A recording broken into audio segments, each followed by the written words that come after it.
sometimes the best science comes from copying nature's homework because, let's be real, she's had billions of years to get it right.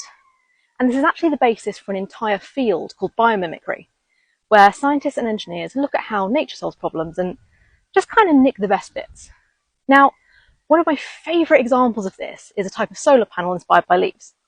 They're called dye-sensitized solar cells, or DSSCs. And basically they mimic photosynthesis.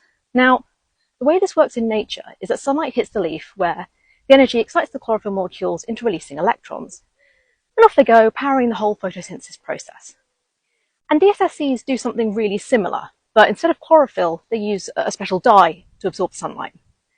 That dye gets excited, in the physics sense, obviously, and releases an electron, which moves into a semiconductor, usually titanium dioxide. And from there, it flows around the circuit, giving us electricity. Meanwhile, an electrolyte comes in and replenishes the dye so it's ready to go again, just like how a leaf regenerates its pigment. And the best bit of this is that because they're based on how leaves work, these solar cells don't need perfect blazing sunshine. They're actually really good in low light or shade, so they're really useful in places like England, where we don't generally get scorching heat.